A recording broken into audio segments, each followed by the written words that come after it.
Good morning. देखो देखो बेटा, आपके तीसरा लेसन चल रहा था और तीसरे लेसन में हमें अमेरिकी वर्चस्व की बात कर रहे थे और अमेरिकी वर्चस्व के अर्थ को आपने देखा। अमेरिका का सैन्य शक्ति के रूप में वर्चस्व आपने देखा। अब आपके अमेरिकी वर्चस्व का ढांचागत ताकत के रूप में अर्थ देखना है कि अमेरिका की जो ढांचागत ताकत के रूप में या अर्थ के रूप में अमेरिकी वर्चस्व किस प्रकार स्थापित है। तो देखो, अगर ढांचागत ताकत के अर्थ में अमेरिकी वर्चस्व को समझें और देखें पढ़ें तो इसका जो अर्थ है वो पहले अर्थ से बहुत अलग है। पहले अर्थ से कौन से? सैनिक वर्चस्व वाले अर्थ से, सैनिक वर्चस्व वाले अर्थ से जो आपके अलग है, या यूं कह सकते हैं कि सैन्य शक्ति के वर्चस्व के अर्थ वाला बात पढ़ी थी आपने, अर्थ पढ़ा था, उससे ये अर्थ आपका अलग है। देखो, अगर हमें इसके रिश्ते की बात करें, किसके? ढांचागत ताकत के अर्थ के रूप में अमेरिकी वर्चस्व के रिश्ते की बात करें तो इसका रिश्ता जो है आपके वैश्विक अर्थव्यवस्था की खास समझ से है। विश्व की जो अर्थव्यवस्था है उसको समझने का एक खास नहीं, एक महत्वपूर्ण तरीका है, खास नहीं, बहुत ही गहरा तरीका है। और उस खास गहरे तरीके या खास गहरी समझ से जो है हमारा वर्चस्व ढांचागत ताकत के रूप में का अर्थ निकलता है या मिलता है। कैसे? देखो, आपके इस ढांचागत ताकत के अर्थ में जो वर्चस्व का अर्थ ले या वर्चस्व निकाले तो इसका जो अर्थ होता है कि ये जो आपकी खास समझ है वो समझ, इस समझ की बुनियादी धारणा है कि समझ की बुनियादी धारणा है कि वैश्विक अर्थव्यवस्था में अपनी इच्छा प्रकट करने वाला या अपनी इच्छा चलाने वाला एक देश जरूरी है। विश्व की जो अर्थव्यवस्था है, इस अर्थव्यवस्था में अपनी इच्छा को चलाने वाला, अपनी मनमर्जी को चलाने वाला एक देश होना चाहिए। इच्छा का आपको ज्ञान कि मनमर्जी को चलाने वाला एक देश होना चाहिए या होना जरूरी है, जो क्या करे, अपनी मतलब की चीजों को तो जो है बाजार में बनाए रखे, अपनी मतलब की चीजों को क्या करे, बाजार में बनाए रखे। तो जरूरी है कि अगर कोई देश अपनी मतलब की चीजों को बाजार में बनाए रखना चाहता है तो जरूरी है कि ऐसी व्यवस्था स्थापित करने के लिए कुछ नियम भी होने चाहिए। तो इन नियमों को लागू करने के लिए उसके पास क्षमता भी होनी चाहिए, इच्छा भी होनी चाहिए। तो हमारी वर्चस्व ढांचागत ताकत के रूप में यहाँ पर आप बहस पहले तो बढ़िया रहेगा कि वर्चस्व ढांचागत ताकत के रूप में, तो ढांचागत ताकत के रूप में वर्चस्व का अर्थ क्या होता है? एक विश्व अर्थव्यवस्था की एक खास समझ से होता है। इस समझ की जो बुनियादी धारणा है वो ये है कि वैश्विक अर्थव्यवस्था में कोई अपनी इच्छा चलाने वाला देश होना चाहिए, कोई अपनी इच्छा चलाने वाला देश होना चाहिए जो अपने मतलब की चीजों को बनाए रखे। और ऐसे देश के लिए यह भी जरूरी है कि वो क्या करे, उसके पास व्यवस्था को स्थापित करने के लिए नियम कायदे होने चाहिए और उन नियमों को लागू करने की क्षमता भी होनी चाहिए और इच्छा भी होनी चाहिए। अगर हमारे पास नियम तो है लेकिन उनको लागू करने की इच्छा नहीं है तो नहीं लागू होंगे, वो लागू भी होनी चाहिए, उनका पालन भी करना चाहिए। तो ये व्यवस्था जो है आपके अमेरिका के पास में, दुनिया में अपनी इच्छा की चीजों को बनाए रखने का कार्य अमेरिका कर रहा है। वैश्विक अर्थव्यवस्था को चलाने का कार्य भी वर्तमान में अमेरिका कर रहा है और वैश्विक अर्थव्यवस्था को चलाने के लिए जो नियम चाहिए उन नियमों को लागू करने की क्षमता भी अमेरिका में है, इच्छा भी अमेरिका में है। तो ये सारे कार्य वर्तमान में अमेरिका कर रहा है। इस आधार पर अमेरिका क्या हो गया, आपके ढांचागत आधार पर जो आपके वर्चस्व वाला हो गया, शक्तिशाली हो गया। देखो, ऐसे नियमों से क्या होता है कि ऐसे देश के लिए ये भी जरूरी होता है कि उसके पास में व्यवस्था को कायम करने के लिए कायदे भी होने चाहिए, नियम भी होने चाहिए और उनको लागू करने की क्षमता, इच्छा भी होनी चाहिए। ये बात मैंने बता दी। अब इसके बाद में आगे है कि इसके लिए ये भी जरूरी है कि वह वैश्विक व्यवस्था को हर हालत में बनाए रखे। ये नहीं है कि उसने अपने मतलब की चीजों को चला दिया, शुरू कर दिया, साथ में जो है उसने नियम कायदे भी बना दिए, कायदों को जो है लागू करने की उसमें क्षमता भी है, इच्छा भी है, ये सारा कर दिया। ये करने के बाद वो अपने नियम से या इन नियमों की ओर अनदेखी करता है, तो ऐसा नहीं हो सकता। कहने का मतलब इन सबको लागू करने के बाद में जरूरी है कि ऐसा देश क्या करे, उनको बनाए भी रखे, हमेशा के लिए उन नियमों को बनाए भी रखे हर हालत में, तभी जो है वो अपना दबदबा कायम कर सकता है। देखो अमेरिका ने ये नियम बनाए भी, अपने मतलब की चीजों को भी बाजार में बनाए रखा है वो, और उसने व्यवस्था को स्थापित करने के लिए नियम भी बनाए, उनको लागू भी किया, और आज भी वो क्या कर रहा है, उन नियमों को बनाए रख रहा है, विश्व व्यवस्था को बनाए रख रहा है वो। तो बनाए रखे हुए है। साथ में देखो आपके दबदबे वाला देश है, वो ऐसा कार्य जो है अपने फायदे के लिए करता है, दूसरे के फायदे के लिए नहीं करता है कि अमेरिका ने ये जो आपकी व्यवस्था स्थापित की है विश्व व्यवस्था, तो ये विश्व व्यवस्था जो है दुनिया के देशों के लाभ के लिए किए, नहीं, ये सारा काम उसने अपने फायदे के लिए किया है। तो कोई भी दुनिया का देश है जब ढांचागत वर्चस्व स्थापित करता है, तो उसके लिए वो उस वर्चस्व में जो व्यवस्था बनाता है, वो व्यवस्था अपने फायदे के लिए बनाता है। तो अमेरिका ने भी ये सारा कार्य अपने फायदे के लिए किया है। लेकिन दूसरी बात ये भी है यहाँ पर, आपके समझने की बात है कि ऐसी व्यवस्था स्थापित करता है ना जो देश, वो अपने फायदे के लिए करता है, लेकिन इससे दूसरे देशों को भी फायदा होता है। दूसरे देश कौन से, जो प्रतियोगी होते हैं, तो अमेरिका के प्रतियोगी देश है, उनको भी क्या हो रहा है, इस व्यवस्था से फायदा हो रहा है। फायदा कैसा होता है, क्योंकि जब अपने मतलब की चीजों को ये बनाए रखा जाता है विश्व बाजार में, तो इसका मतलब बाजार में खुलापन आता है, बाजार में खुलापन आता है, तो प्रतियोगी देशों को भी बिना कोई व्यय किए, बिना कोई खर्चा किए अपनी वस्तुओं को बाजार में बेचने का अवसर मिले जाता है। तो इससे प्रतियोगी देश भी क्या करते हैं, फायदा उठाते हैं, और प्रतियोगी देशों को फायदा भी मिलता है, उनके कोई खर्चा भी नहीं होता, क्योंकि व्यवस्था स्थापित करने का सारा व्यय कौन कर रहा है, अमेरिका कर रहा है। और इस खुले बाजार की जो स्थिति स्थापित होती है, जिसमें अमेरिका अपनी चीजों को बनाए रखना चाहता है, बेचना चाहता है, उसमें ये प्रतियोगी देश भी क्या कर रहे हैं, अपनी वस्तुओं को बेच रहे हैं। तो इस प्रकार प्रतियोगी देशों को क्या होता है, ऐसी व्यवस्था से लाभ होता है। अब देखिए आपके कि वर्चस्व के इस दूसरे अर्थ को धारण करें, इसे दूसरे अर्थ को ग्रहण करें, है, तो इसकी झलक हमें विश्वव्यापी सार्वजनिक वस्तुओं की, जो आपके सार्वजनिक वस्तुओं को मुहैया यानी उपलब्ध कराने की जो अमेरिका की भूमि है, उसमें दिखाई देती है।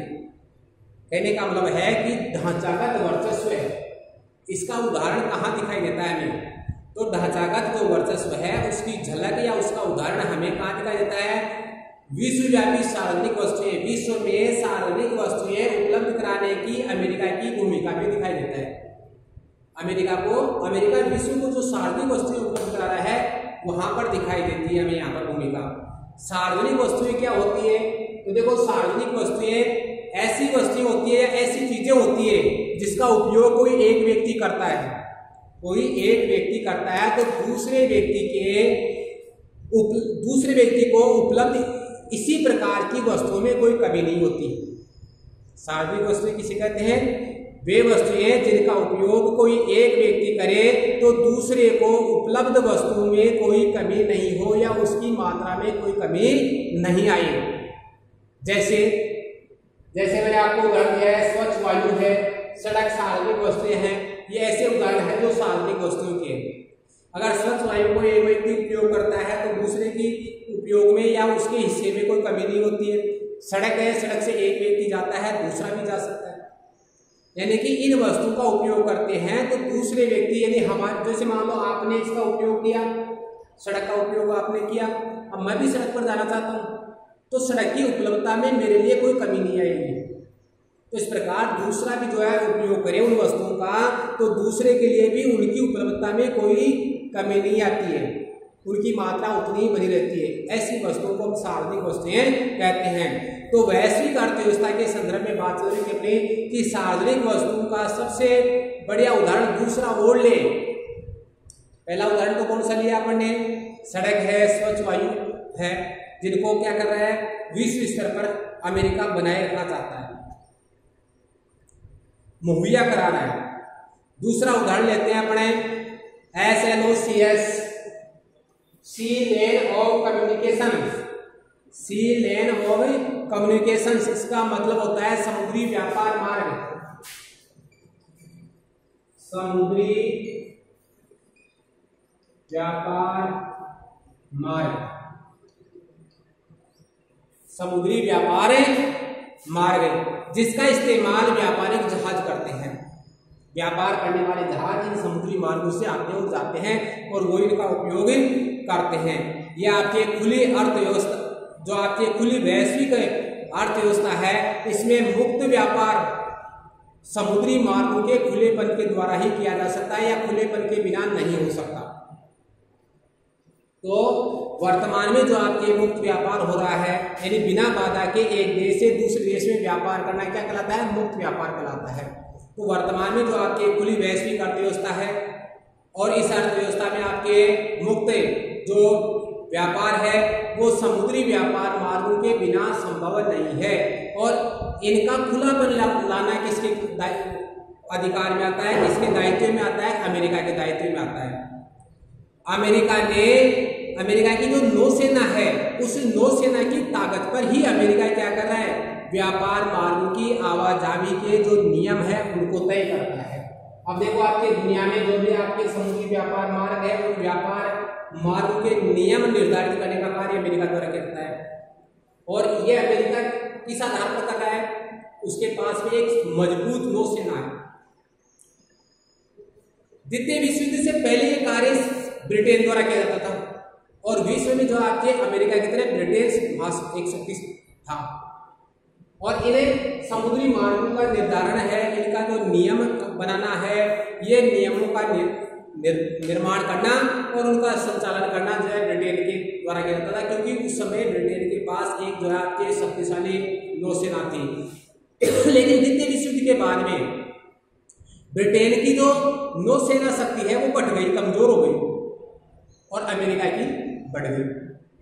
तो अमेरिका की जब नौसेना शक्ति बढ़ गई तो आज अमेरिका क्या कर रहा है, जो द्वितीय विश्व युद्ध से पहले ब्रिटेन काम कर रहा था आपके समुद्री व्यापार मार्गों का, वो कार्य आज अमेरिका कर रहा है।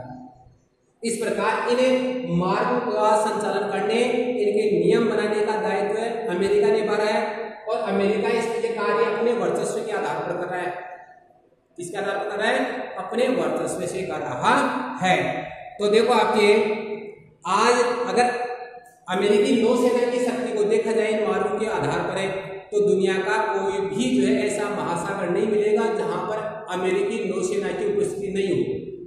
कहने का मतलब यह है कि दुनिया के हर महासागरों में, लगभग सभी महासागरों में अमेरिकी नौसेना मौजूद मिलेगी आपको।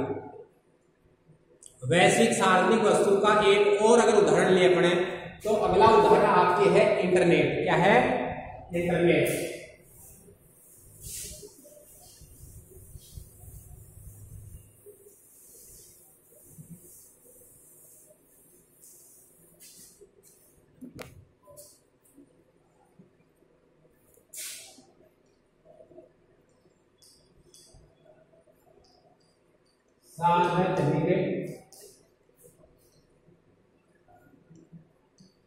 वस्तु का और उदाहरण देते हैं आपके इंटरनेट।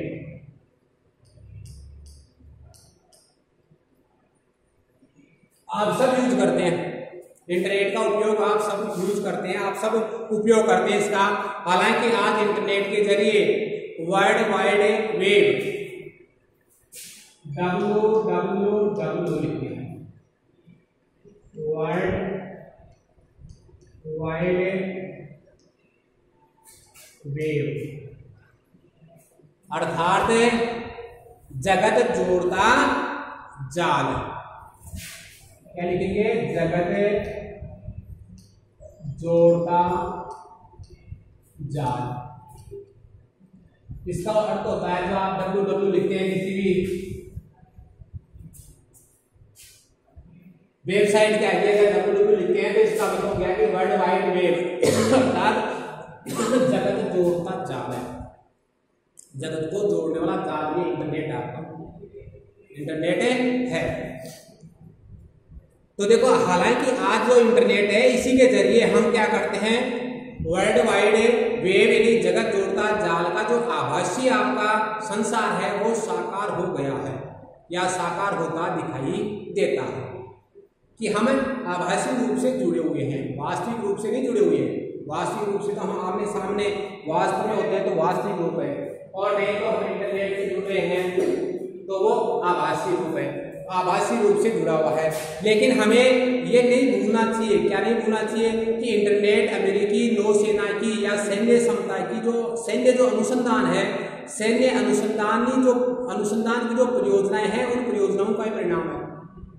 अमेरिका ने अपने सैन्य अनुसंधान किए, उन सैन्य अनुसंधानों की परियोजनाओं के तहत ही इंटरनेट का आविष्कार हुआ।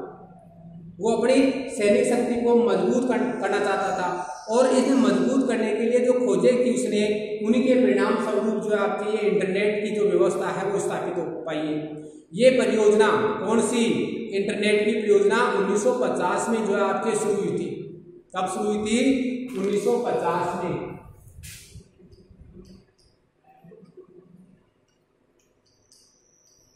1950 से शुरू हुई थी।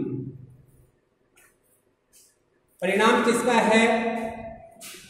आपके परिणाम है ये आपके अमेरिकी सैन्य अनुसंधान परियोजना का।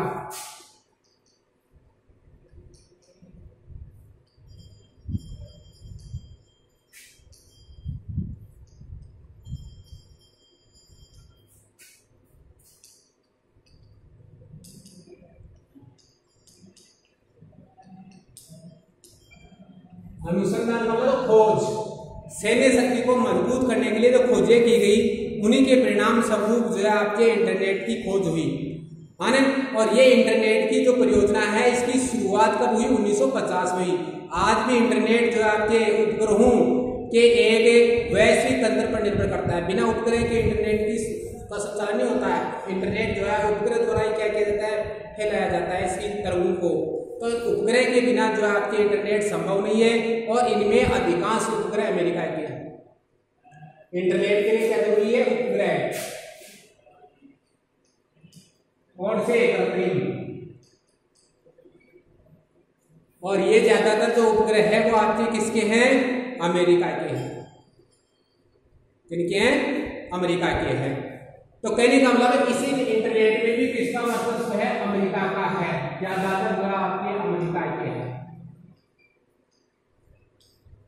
उपग्रह ज्यादातर अमेरिका के हैं। दुनिया के देशों में जो उपयोग कर रहे हैं इंटरनेट का, उनके लिए जो आवश्यक उपग्रह होते हैं वो उपग्रह ज्यादातर किसके हैं?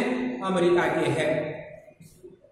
हम जानते हैं, क्या जानते हैं कि अमेरिका दुनिया के हर हिस्से में, चाहे वो कोई सा भी हिस्सा हो, हर हिस्से में क्या करता है? वैश्विक अर्थव्यवस्था के हर क्षेत्र तथा प्रौद्योगिकी के हर हलके में मौजूद है। यानी कि आज हम ये सारी चीजें पढ़ने के बाद में हम ये जानने लग गए, या हम ये जानते हैं कि अमेरिका जो है विश्व अर्थव्यवस्था के प्रत्येक क्षेत्र में मौजूद है। और प्रौद्योगिकी देखें तो प्रौद्योगिकी भी प्रत्येक क्षेत्र में मौजूद है। देखो, ये प्रौद्योगिकी आपकी इंटरनेट प्रौद्योगिकी है, उपग्रह प्रौद्योगिकी है। तो इंटरनेट अमेरिका की देन, आज अमेरिका इसका संचालन कर रहा है, क्योंकि उपग्रह जो है ज्यादातर अमेरिका के ही है। तो इन दोनों ही क्षेत्रों में अमेरिका मौजूद है। दोनों कौन से हैं? वैश्विक अर्थव्यवस्था यानी व्यापार व्यवसाय, आर्थिक क्रियाएं, उद्योग वगैरह, इनमें अमेरिका का वर्चस्व है। और प्रौद्योगिकी, इसमें भी अमेरिका का ही वर्चस्व है। इस प्रकार अमेरिका हर क्षेत्र में क्या आपके अपनी मौजूदगी को निर्धारित करता है, अपनी मौजूदगी को व्यक्त करता है, अपनी मौजूदगी को बताता है। विश्व की अर्थव्यवस्था में देखें तो विश्व अर्थव्यवस्था में देखो आपके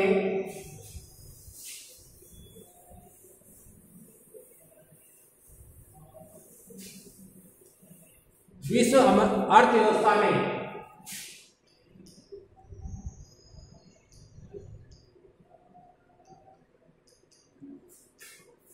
अमेरिका का हिस्सा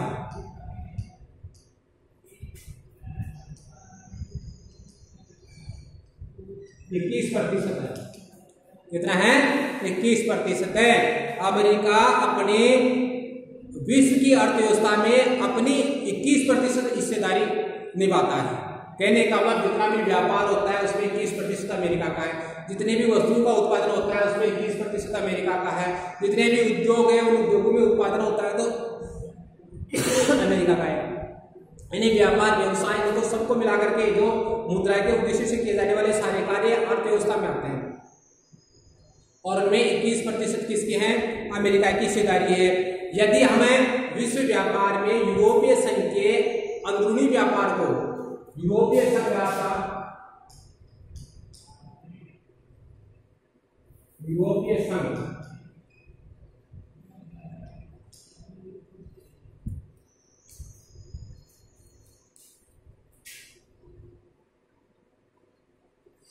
इसके बाद में सोवियत संघ के विघटन के बाद में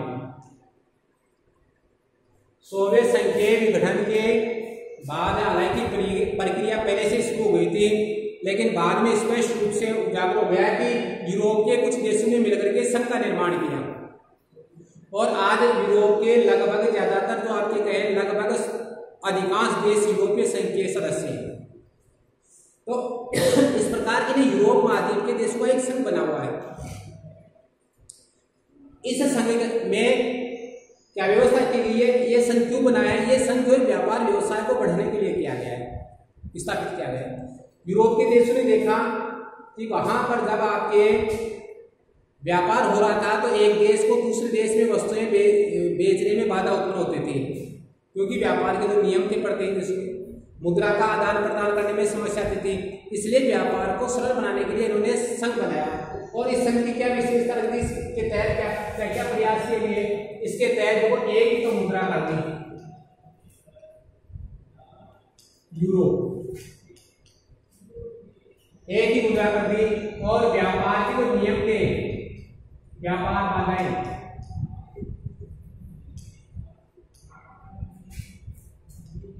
बाधाएं वो हटाई। व्यापार की बाधाएं हटाई, अर्थात वस्तुओं का आदान प्रदान, वस्तुओं को बेचना क्रय करना, बेचने के लिए जो नियम थे राजकीय सरकारी, उन नियमों को क्या कर दिया गया? समाप्त कर दिया गया और एक ही मुद्रा कर दी गई ताकि मुद्रा का विनिमय करने में कोई समस्याएं नहीं आए। ये व्यवस्था जो है आपके यूरोपीय संघ में की गई है। तो आज यूरोपीय संघ है, उसका अंदरूनी यूरोप के देशों में जो व्यापार हो रहा है उस व्यापार को जोड़ दिया जाए तो दुनिया में अमेरिका की हिस्सेदारी 14% हो जाती है। कितनी हो जाती है?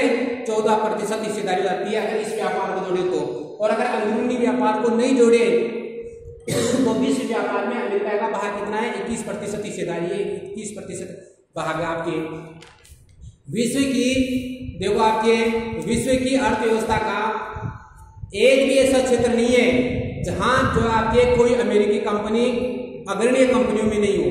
कहने का मतलब विश्व में किसी भी क्षेत्र में 3 अग्रणीय कंपनियां हैं तो उनमें एक अमेरिका की मिलेगी, एक किसकी मिलेगी? अमेरिका की जरूर मिलेगी।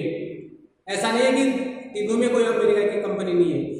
चाहे आपके उत्पादन की किसी कंपनियां हो, चाहे बहुराष्ट्रीय कंपनियां हो, इन सब कंपनियों में अमेरिका की एक कंपनी, जो 3 अग्रणीय कंपनियों में अमेरिका की एक कंपनी जरूर मिलेगी। इसका मतलब ये हुआ है कि औद्योगिक आधार पर अमेरिका क्या है? विश्व में बहुत ही मजबूत स्थिति में है। अब देखो आपके ध्यान देने की बात यह है कि अमेरिका की जो आर्थिक प्रबलता है उसकी ढांचागत ताकत है, यानी वैश्विक अर्थव्यवस्था को एक खास शक्ल में ढालने की ताकत से जुड़ी हुई है। अमेरिका की जो आर्थिक प्रबलता है, आर्थिक आधार पर जो अमेरिका मजबूत है ना, जिसके कारण वो आपकी इतनी बड़ी हिस्सेदारी जो विश्व व्यापार में निभा रहा है, उसका प्रमुख कारण एक जो है वो क्या है? आपके अर्थव्यवस्था को एक खास शक्ल में ढालने की ताकत है उसमें। वो जैसे चाहे उसी शक्ल में अर्थव्यवस्था को ढाल सकता है। दूसरे विश्व युद्ध की बात करें तो दूसरे विश्व युद्ध के बाद में आपके ब्रिटेन वुड प्रणाली कायम हुई थी। ब्रिटेन वुड प्रणाली कायम हुई थी। ब्रिटेन आपके ब्रेटन वुड प्रणाली है। ब्रेटन वुड प्रणाली कायम हुई थी। ब्रेटन वुड प्रणाली क्या है कि 1944 में अंतर्राष्ट्रीय सहयोग बढ़ाने और मुद्रा की जो विनिमय दरें हैं उन दरों को स्थिर करने के लिए एक समझौता हुआ था। 1944 में अंतर्राष्ट्रीय सहयोग बढ़ाने और मुद्रा और मुद्रा की जो विनिमय करने की जो दर है उन दरों को स्थिर करने के लिए एक समझौता हुआ था। इस समझौते के तहत खुली बाजार व्यवस्था को भी अपनाए जाने पर जोर दिया गया था। इसी समझौते को क्या कहा जाता है? ब्रेटन वुड प्रणाली कहा जाता है। ब्रेटन वुड प्रणाली कहा जाता है। तो इस प्रणाली जो है आज भी विश्व की अर्थव्यवस्था में बुनियादी संरचना का काम कर रही है। उसी प्रणाली के अनुसार अमेरिका क्या कर रहा है? अर्थव्यवस्था को चला रहा है। तो कहने का मतलब वो प्रणाली तो समाप्त हो गई। कौन सी? ब्रेटन वुड प्रणाली तो समाप्त हो गई, लेकिन उस प्रणाली की जो स्थिति है, व्यवस्था है, बुनियादी संरचना है, मूल संरचना थी उस प्रणाली की मूल संरचना को आज भी अमेरिका क्या कर रहा है? संचालित कर रहा है। इस तरह हम विश्व बैंक देख सकते हैं, अंतर्राष्ट्रीय मुद्रा कोष देख सकते हैं, विश्व व्यापार संगठन देख सकते हैं, इन सभी में अमेरिका का वर्चस्व है।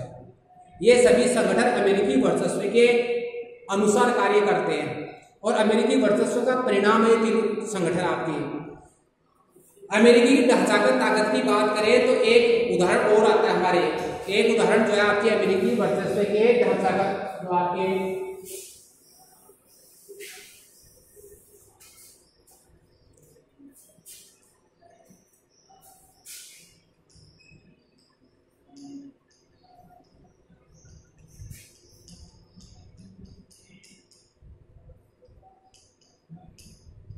एक उदाहरण आपके पीछे बताया था मैंने, एमबीए की पढ़ाई बताया था मैंने आपकी, है ना। एमबीए की पढ़ाई अर्थात आपको बताया था मैंने मास्टर ऑफ बिजनेस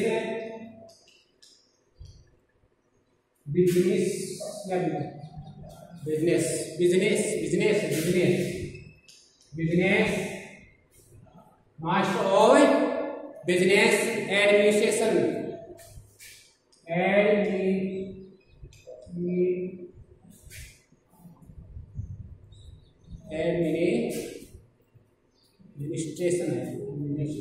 एडमिनिस्ट्रेशन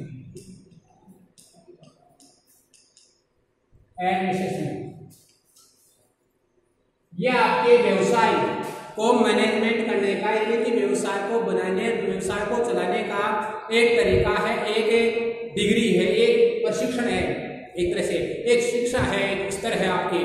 तो ये जो आपके एमबीए की जो पढ़ाई है वो एक अकादमिक डिग्री है, एक विश्वविद्यालय डिग्री है ना। ये विश्वविद्यालय बिल्कुल शुद्ध रूप में अमेरिकी धारणा है। एक विशुद्ध रूप में अमेरिकी धारणा क्या है? अमेरिकी धारणा कि व्यवसाय अपने आप में एक पैसा है, एक व्यवसाय जो आपके अपने आप में व्यवसाय क्या है? एक पैसा है। नहीं, हम पैसे का मतलब काम होता है, व्यवसाय होता है, तो ये भी एक व्यवसाय है। व्यवसाय भी एक व्यवसाय अपने आप में, जो क्या है? कौशल पर निर्भर करता है, यानी कि उसके लिए व्यक्ति में कला होनी चाहिए, कौशल होना चाहिए, तभी कोई व्यक्ति व्यवसाय कर सकता है, अन्यथा नहीं कर सकता। और ये कौशल जो है आपके किस पर निर्भर करता है? ये कौशल है विश्वविद्यालय द्वारा अर्जित किया जा सकता है। तो ये विश्वविद्यालय पर निर्भर करता है कि हमें विश्वविद्यालय से जो है ये कौशल अर्जित करना चाहिए, और फिर जो है हम क्या कर सकते हैं? इसको व्यवसाय में काम में ले सकते हैं। तो इस प्रकार ये एक अमेरिका द्वारा दी गई आपके शिक्षा है, या अमेरिकी द्वारा अपनाई गई एक पद्धति है, एक अमेरिकी सोच है, ये है ना, एक धारणा है, जो धारणा क्या करती है? इस बात को प्रकट करती है कि व्यवसाय अपने आप में एक पैसा है जो कौशल पर निर्भर करता है, और इस कौशल को विश्वविद्यालय में अर्जित किया जा सकता है। यूनिवर्सिटी ऑफ पेंसिल्वेनिया, जो आपने 10वीं क्लास में पढ़ा होगा कि स्मिथ था आपके, और एक उसका साथी जो काले रंग के थे, उन्होंने रंग भेद के विरोध में जो आपके जो पदक चिन्ह दिए जा रहे थे उस समय रंग भेद का विरोध किया था उन्होंने, अरे वो इसी आपके विश्वविद्यालय से पढ़े हुए थे। स्मिथ और कार्लोस दोनों इसी विश्वविद्यालय में पढ़े थे उन्होंने। तो ये आपके यूनिवर्सिटी ऑफ पेंसिल्वेनिया, इसमें आपके हार्टन स्कूल के नाम से विश्व का पहला बिजनेस स्कूल खुला था। ये अमेरिका में ही है। कब खुला था पहला स्कूल? आपके 1881 में, 1881 में इसकी स्थापना हुई थी। किसके नाम से हुई थी? आपके बिजनेस स्कूल के नाम से।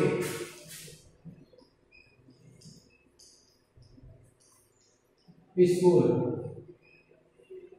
बिजनेस से संबंधित स्कूल, इसकी स्थापना 1881 में हुई थी। और कहाँ हुई थी? आपके अभी बताया मैंने आपके, ये हुई थी आपके यूनिवर्सिटी ऑफ पेंसिल्वेनिया जो अमेरिका में है ना।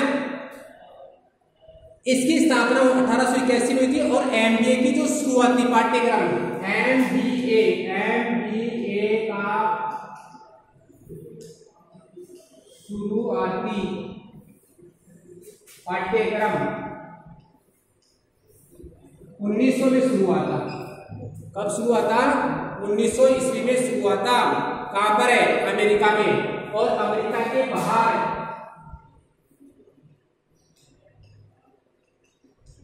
बाहर दुनिया के देशों में ये जो आपके कब है? 1950 में जाकर के शुरू हुआ।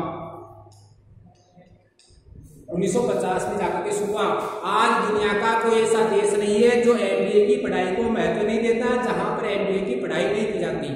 अब मैं बात ये इसलिए कर रहा था क्योंकि आपके जाबू के बारे में आपने शुरू में पढ़ा था। जाबू की याद आपको आनी चाहिए इस समय कि जाबू भी जो आपके अमेरिकी वर्चस्व के ही कारण जो है अपनी चित्रकला की या पेंटिंग की जो पढ़ाई है वो नहीं कर पा रहा था, क्योंकि ये भी अमेरिकी वर्चस्व ही है शिक्षा के क्षेत्र में। और इस वर्चस्व के कारण जाबू के जो पिता है वो जाबू पर जोर दे रहे थे कि वो पेंटिंग की पढ़ाई छोड़ करके एमबीए की पढ़ाई करे। इस कारण वो पढ़ाई नहीं कर पा रहा था। तो इस आधार पर देखो आपके ढांचागत ताकत के रूप में भी जो है आपके विश्व में अमेरिका का वर्चस्व स्थापित है। आगे जो है आपके अगले जो कालांश होगा उसमें हमें अमेरिका के सांस्कृतिक वर्चस्व के आधार पर जो है हमें अध्ययन करेंगे।